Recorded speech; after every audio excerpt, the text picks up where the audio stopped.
So something new I'm trying in my garden this year is sweet potatoes. I've never grown sweet potatoes before. I don't know how well they do in the Pacific Northwest, but they seem to be doing really well. I can't wait to dig them up and see just how much food we're able to produce from the roots. I got these from Baker Creek Heirloom Seed. These are purple Molokai sweet potatoes. And sweet potatoes are one of the most nutrient-dense foods you can grow. So it's great when you're working on trying to grow your own food and being self-sufficient. It's important to grow varieties that are super nutritious and will sustain you, and sweet potatoes are a great crop. So when I dig these up, I'll show you how much we yield, but I pretty much just grew the little starts that I got in the spring, and they seem to be doing really well. So I can't wait to see how well the purple Molokai sweet potatoes do. So I'm here harvesting my Molokai purple sweet potato patch. I've never grown sweet potatoes before, so I have no idea what to expect. Oh, look at there, there's a nice purple one. Here's another bigger sweet potato coming. Look at that.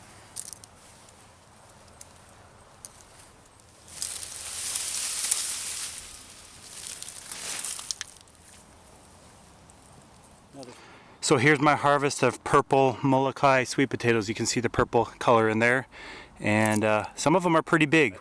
They do grow well in Oregon, and I'll be planting a lot more next year. They're a great superfood and really easy to grow. So I placed these Molokai purple sweet potatoes in a paper bag when I harvested them in the fall and just set them in the pantry in a cool, dry, dark place. And it's now March 1st, and it's a perfect time to be starting these sweet potato slips. We're starting to have little purple buds come off the end, and we're ready to propagate them. What I'm going to do is cut these sweet potatoes in half, put some sticks in there to hold them in place, and then start them in the water. And pretty soon they'll put out roots in the water, and these little slips will start growing. Now I bought these slips last year from Baker Creek Heirloom Seed, and they were $3 a piece. I got 3 for $9. And I was glad to get them because it's such a great variety, but that's not very economical when you can harvest your own, save them, and then propagate them yourself, because you can get many sweet potato slips out of these that you hold over. So let's start propagating them. Cut them in half, put the sticks in, and put them in water. Look at that incredible purple color. These are such an amazing sweet potato. The flavor is out of this world. I absolutely love them. So we'll just get those stuck in the water here with these sticks.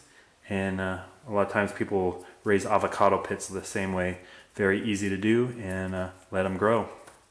It's been about a month and a half since I first put our sweet potatoes in the water, and as you can see, they've grown into some pretty big plants. There's a big elaborate root system, and each little stem or slip is growing into its own sweet potato plant. Now you can cut each one of these off and you have your own plant to put in the garden. I planted these a few weeks ago, and I'm getting a pretty good crop. They're taking off and putting on a lot more leaves. Sweet potatoes like warm soil, and so a lot of people will put down black plastic. But to control the weeds, I like to help mulch. I put grass clippings there, and I put it right under the plant and just let this big thick carpet of vegetation grow.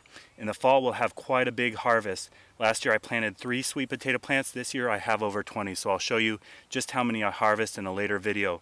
But overall these are doing really good, and it's been fun watching this develop over the years. So stay tuned for the purple Molokai sweet potato harvest later this fall.